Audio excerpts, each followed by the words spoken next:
Monsanto and chemicals, agricultural pesticides. Oh, we don't even want to go to Monsanto because that is citizenry being poisoned by their government. Monsanto, I mean, it's so frustrating. And they got complete protection by legislative action. And I just can't stand that. Have you reported on that as well? I know you cover an awful lot of information. And I was just curious. I'm sorry, which specific topic? On the legislative, that's fine. It's distracting, isn't it? Just calm down, keep breathing. But, all right, there we go. With Monsanto, they're literally poisoning the environment. And they're poisoning us. And they got legislative protection. They are, you can't see them. What I do know about Monsanto is that they've been defendants in lawsuits for decades. Mm-hmm. Workers have been suing them for critical and terminal illnesses. Yes. And survivors of employees have been suing as well. And Monsanto always wins. I also know that Bayer, the aspirin people, the friendly aspirin people, Bayer aspirin, that company just merged with Monsanto mm-hmm. and is now suppressing the Monsanto name because it's so rotten. Bayer is good, but Monsanto is bad. So this new conglomerate, which represents one of the foremost chemical manufacturers in the world, I don't know that it's the premier, that may be in China, but they are one of the leading chemical companies in the world. And both companies have a history of manufacturing very toxic substances with a complete disregard for human safety. Yeah. Because they are accountable to their shareholders, and that is expressed as profits. That's business. The World Health Organization, I believe it was, and a UN board as well, inquiry board, determined that a chemical contained in a Bayer product that we know as Roundup, the insecticide Roundup, is responsible for killing bees. They may not be the sole culprit, but they're killing lots and lots of unintended insects that are exposed to this chemical. And I can't pronounce it, but I did write an article on that. I thought you had. And the death of bees. The bees that natural bees are dying off due to exposure to these toxins, and researchers have invented robotic bees to replace them. They can cross-pollinate, but they can't be yet. And Walmart, of all organizations, has taken out the patent on robotic bees. Go figure. Well, I've written several articles on artificial intelligence, and I take the position of Elon Musk, boy genius, the man who founded PayPal, sold it to found Tesla, SpaceX, and an AI company also, or a couple of them actually. Yeah, and got the government to pay for Tesla.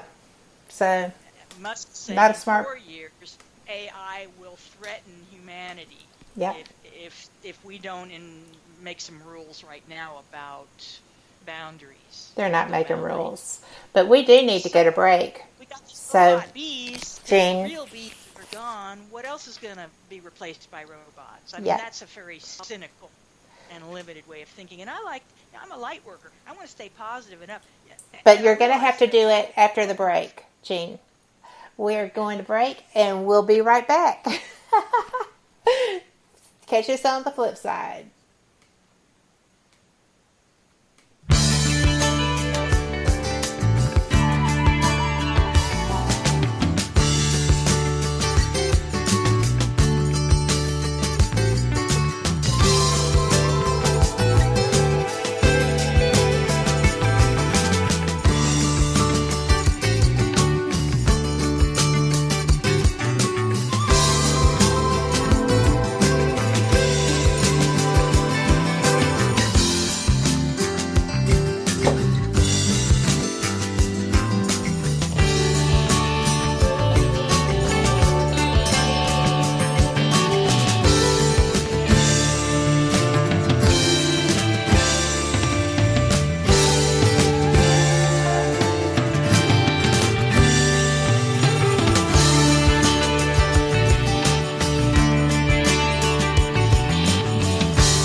You are listening to WBHM, Digital Broadcasting, the best in paranormal talk, only on Paranormal Experience Radio, broadcasting live out of Birmingham, Alabama.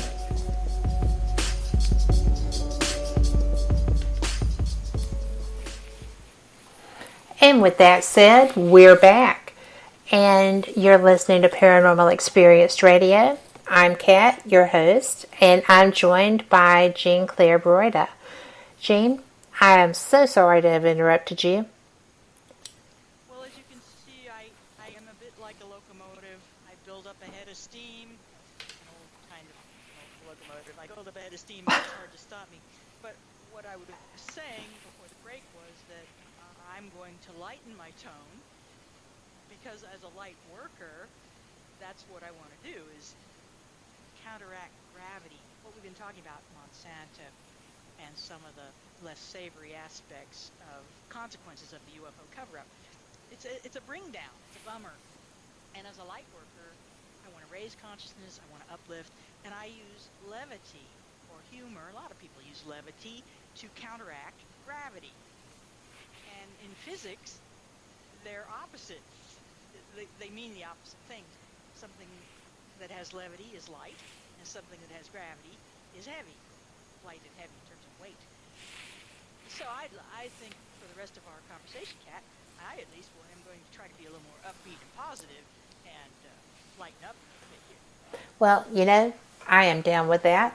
I am also a light worker, so I'm interested in this aspect of our conversation. I've been waiting on it and looking forward to it, but I was waiting on and looking forward to the first parts as well. This has been such a fun show. I agree. And I'm going to slip in a little plug for my new web forum, online forum. It's a share space, calling it a share space in cyberspace. It's a cyber forum in a share space. www.lightwork111.com. I'll write it in the chat. Head over there. It's under development. I've written a few proto articles on paranormal topics. There's one on ESP. There's one on why I'm starting this blog space, if you will. I'm soliciting other contributors. I think a lot of people are nervous about sharing what they really believe, sharing their experiences. Some people have no confidence in their ability to write, and I want to encourage all of you people to submit at the website. I'm happy to help clean up some writing if you don't think it reads well, if you think it needs some editing or proofreading, or I won't touch it at all if you think it's perfect. I encourage everyone to be published in this day and age. If you want to be published, come to www.lightwork111.com, submit if it's suitable and not profane. I don't like profanity. If it's uplifting, upbuilding, encouraging, interesting, educational, let's have it. Let's build our own. Let's do our own thing. And I think this is what the alien intelligence are telling us, is love each other. Just don't listen to your government. You don't need government permission to love each other. You don't need government permission to perform random acts of kindness, to tell jokes. You don't need permission to do any of that stuff. And a lot of people just do that. They don't even pay any attention to the federal government. They don't listen to the news. They just do their thing, and they're very happy. I think that's admirable. I think it is too. I've been interested in a cartoon that has one of the characters turning off the news, living his life. His friends are noticing a difference. His doctor is noticing that his blood pressure is down. Everything is so much healthier in 2 weeks of no news. So there's a lot to be said for that. And that's a cartoon in the Sunday paper. That's interesting. That reminds me of a study that was done and reported by the leading British psychologist, Marissa Peer. 1 R, 2 S's, and her last name is P-E-E-R. 2 E's and an R, Peer. British psychologist who started as a child psychologist, then got into Jane Fonda Fitness in LA, and realized as a psychologist she could help people with anorexia and bulimia, these very slim Hollywood types who were convinced they were fat and had very low self-esteem. And she got back into psychology, took a hypnosis course, and uses hypnosis in her therapy. And her moniker, if you will, her catchphrase is, "You are enough." I love that We have been catchphrase. programmed to Yes. think we're inadequate somehow. And we do all this compensating, but really, we are all enough. Just the way we are. You are loved, honored, and respected just the way you are. Well, it sounds good, right? But what about Adolf Hitler or a person like that? What about gang rapists? What about those? I mean, and I'm getting back into the dark side. I don't want to go there. But, there's exceptions to every rule. All we can do is soldier on, if you will, and continue going Gandhi on them, I suppose. Gandhi was a peacenik, and he said, through nonviolence, we will show the way to the light and the good. And he died with that conviction.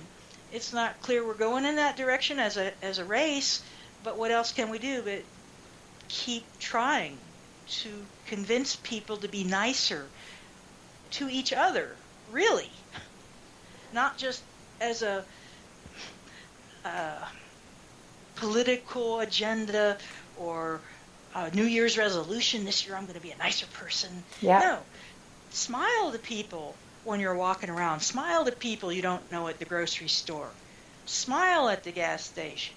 Help people out. There was a guy at the gas station going to drive away with a can of pop on the roof of his car. I just happened to notice. I looked up from pumping gas. He was finishing up with a phone call, being responsible, not talking while he was driving. Happened to notice he left a can on top of his car. I went up to his window and I knocked. He rolled the window down. "You have left a can on top of your car.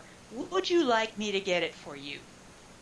Yep. Inconsequential, simple. But you know what? It made his day. Because he would have driven off, the can would have fallen down, he wouldn't have had his drink. Yeah, it's trivial, but there are so many ways we can practice random acts of kindness. Give it a try. The more you immerse yourself in helping other people, the more it lifts you out of what you consider to be your own problems, especially if they're psychological. Now, I don't mean that will end poverty. Don't get me wrong, I'm not that kind of Pollyanna person. We have real world issues to deal with. But on an individual level, we could all just be nicer, probably. I know I could. I don't know about you, Kat. You're already so nice. I can't imagine being any nicer. We can all be nicer. And, you're right. It's not doing, saving an orphanage from bankruptcy or, although if you can help with that, do help with that. But it's just the everyday little things like, buy somebody a Coke behind you or, just smile at the kid because the mom's not going to care as long as, you're respectful and you keep your distance. But babies love